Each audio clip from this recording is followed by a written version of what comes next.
katika mwenendo wa hili shauri la uhaini linalomkabili. Sasa leo kifupi kuna mazoezi yamefanyika mahakamani. Shauri lilikuwa linakuja kwa ajili ya uamuzi mdogo mara baada ya tarehe iliyopita Mheshimiwa Lissu kuwa amewasilisha mapingamizi ya awali, na mapingamizi yake yalikuwa mawili. La kwanza ni kuhusiana na mamlaka ya mahakama hii kusikiliza shauri hili, pingamizi ambalo kimsingi liliamuliwa tayari, na tukahamia sasa kwenye pingamizi la pili ambalo lilikuwa linahusiana na uhalali wa hati ya mashtaka. Mheshimiwa Tundu Lissu anasema hati ya mashtaka iliyokuwa imeanzisha shauri hili ilikuwa ni hati ambayo ina mapungufu kisheria, na wakati anatoa uwasilishaji wa hoja yake hiyo aliongeza pingamizi lingine la kusema kwamba maelezo ya mashahidi yalikuwa yako kinyume cha kisheria, kwamba zile witness statement ambazo zilikuwa zimetolewa ambazo ni za mashahidi wa jamhuri zilikuwa zimechukuliwa kwa kinyume na sheria, kwa maana ya kwamba kama mnakumbuka wale mashahidi ambao ni mapolisi alizungumza kwamba walikuwa wamejiandika maelezo wenyewe na wamejiapisha wenyewe, wamejipa maonyo wenyewe. Sasa kimsingi leo ndo shauri lilikuja kwa ajili ya uamuzi wa hayo mapingamizi mawili kwa pamoja, na kwa kifupi mahakama imesema kwamba kwa mujibu wa sheria hati ile ya mashtaka ni hati ambayo iko sahihi, iko halali kwa mujibu wa vifungu vya 135 na vifungu vya 138 vya sheria ya mwenendo wa makosa ya jinai.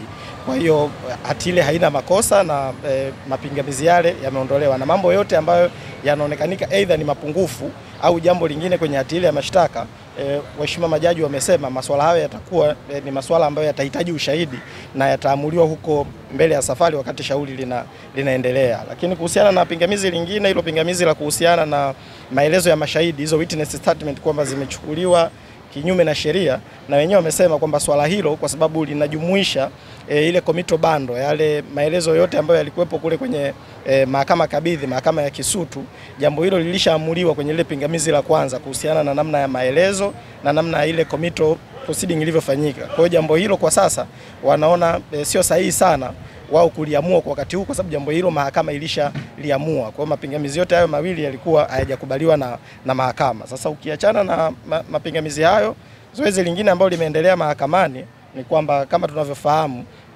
Mheshimiwa Tundu Lissu alishaieleza mahakama kuhusiana na nia yake ya kutaka shauri hili liwe live stream, liendeshwe mubashara, na mahakama pia imetoa maelekezo kuhusiana na ombi hilo la Mheshimiwa Tundu Lissu kwamba jambo hilo kulingana na aina ya kesi hii, na pia imerejea kesi mbalimbali ambazo mahakama imeshatoa mwongozo wa kuhusu kuyarusha mashauri haya live, ikiwemo kesi ya Barugunza, ile kesi ya mambo yanayohusiana na law school. Kwa hiyo mahakama imesema kwa sababu nature ya shauri hili na ni shauri ambalo linajumuisha mashahidi ambao ni mashahidi waliofichwa, lakini pia hakuna utaratibu maalum ambao umewekwa kisheria wa kuzungumza namna ambavyo mashauri haya yanaweza yakarushwa live. Kwa hiyo mahakama imelikataa pia ombi hilo kwamba kulingana na mazingira yalivyo shauri hili halitarushwa live. Sasa mara baada ya mahakama kutoa maelekezo hayo, sasa zoezi ambalo lilipaswa kuendelea kwa leo ni kusikiliza zile hoja za awali, preliminary hearing, na zoezi hilo limefanyika. Mheshimiwa Tundu Lissu amesomewa hoja za awali, hoja ambazo zinaisaidia sasa mahakama kwenda kusikiliza kesi kwamba ni mambo gani yatapaswa kuja kuthibitishwa mahakamani na ni mambo gani hayatapaswa kuja kuthibitisha. Na lilivyokamilika hilo zoezi la PH kwa maana ya kusoma kwa hizo hoja za awali, basi ukafika wakati sasa wa upande wa jamhuri kuieleza mahakama itakuwa na mashahidi wangapi, kama ambavyo walisoma Kisutu kwamba jamhuri wamesema watakuwa na mashahidi 30 na vielelezo kadhaa.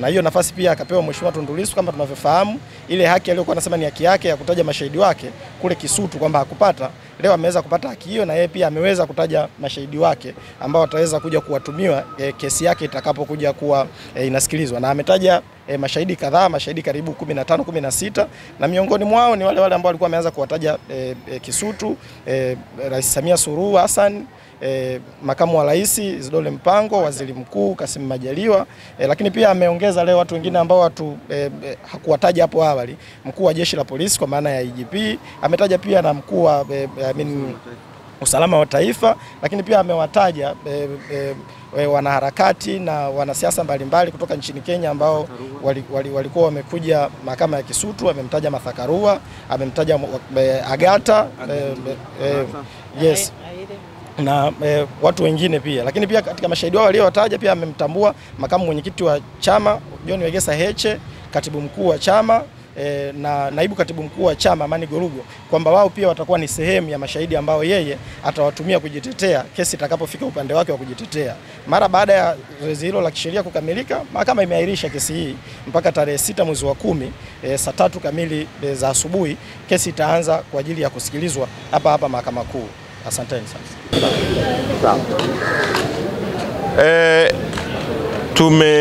Tuseme tu kwamba sisi kama chama tumesikitishwa sana na maamuzi yaliyofanyika leo.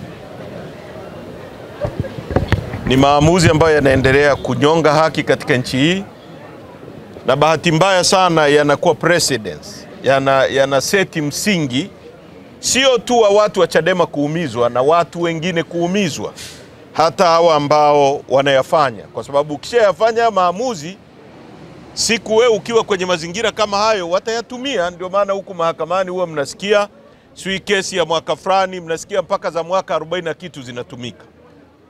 Ni bahati mbaya sana, kwa sababu kwa mfano zimezungumzwa hoja kwamba kesi kuwa live, na bahati mbaya au nzuri mmemsikia Nasoro Katuga, wakili wa serikali, anasema kwamba kuna upotoshaji. Sasa kwenye kesi ya wazi kama hii ambayo kifungu cha 192 kama alivyosema jaji kinaruhusu iwe mahakama ya wazi, na kesi ni ya wazi, kwa nini watu waogope kesi kuwa live? Kwa sababu kama kuna upotoshaji, njia mojawapo ya kuondoa upotoshaji ni kuruhusu wananchi wengi zaidi wasikilize, wananchi wengi zaidi waone, ili hiyo rumu ya upotoshaji ifanye nini? Ipotee, kwa sababu hutampotosha mtu aliyeona. Seeing is believing, wazungu wanasema hivyo. Kuona ni kuamini. Sasa wewe unaposema watu wanapotosha, alafu unataka tufanye kesi gizani, unatengeneza rumu ya huo upotoshaji. Sasa kwa tafsiri yangu mimi ni kwamba hao wanataka watishe vyombo vya habari visiandike mambo ya Lissu, wamuumize Lissu kimya kimya. Hilo hatutakubali. Tutakubali tukiwa gerezani. At least mimi sitakubali, sitanyamaza. Wakitaka wanikamate waniweke ndani, ndio nitanyamaza kusema haya mambo. Lakini vinginevyo sitasema. Wakizuia hapa nitasema hata nikiwa barabarani. Hilo walijue kabisa. Kwa sababu hatutanyamazia uovu. Hatutanyamazia uovu. Hatutakaa kimya. Ni vichekesho eti mtu anasema kesi ikiwa live mashahidi watasikia ushahidi wa mtu mwingine, watausema. Pale Kenya kesi ziko live kwenye TV kila siku. Mashahidi wa kule Kenya ni tofauti na wa Tanzania, hawaiji ushahidi wa mtu mwingine. Au ukiweka mahakama ya wazi, mtu hawezi, kama mtu ana nia hiyo, hawezi kuja na simu akatepu kitu mtu anachozungumza akampelekea shahidi akasikiliza na akamwandaa. Kwa hiyo hoja ni hoja ambayo wanajidefiti wenyewe na wanaumiza sana nchi yetu. Na nimemsikia Katuga anasema heshima ya mahakama, respect is earned. Heshima haiji automatic, inakuja na matendo yako. Your behavior, your character ndio zinakusababisha uheshimike. Ukienda nyumbani kwako kama wewe ni baba, unapiga mke wako bila sababu, unapiga watoto wako, unajikojolea, watoto hawezi kukuheshimu. Hata ukiwa na sauti kubwa hawatakusikiliza. Unaweza kuwa baba polite, huongei, lakini watoto wanakuheshimu, wanakusikiliza kwa sababu behavior zako zinasababisha uheshimike. Kwa hiyo wao watasababisha mahakama idharauliwe wao kwa vitendo vyao. Hata wakitutisha, tunaweza kukaa kimya kwa sababu tumeogopa, lakini sio kwa sababu tunawaheshimu. Watofautisha hivyo vitu. Kwa hiyo kama wanataka heshima iwepo, respect is earned, haiko automatic. Haya ni maneno ya muhimu ambayo wanapaswa kujua. Na ni muhimu sana wakaelewa haya mambo, kwamba hii ni nchi yetu. Nimemsikia Lissu wanasema kwamba swala la hati kwenda kuthibitishwa kwamba ni swala la ushahidi. Yaani kwamba hati ina makosa, tusubiri ushahidi.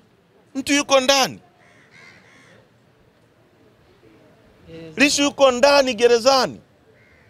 George anayetuzuia hapa kila siku eti chukue wiki 2 kumuita. George tulikuwa naye hapa asubuhi. Kesi inachukua wiki 2 mpaka mwezi wa 10. Tukisema hii ni kesi ya mchongo ya watu wanaomwogopa Lissu, wanakataaje?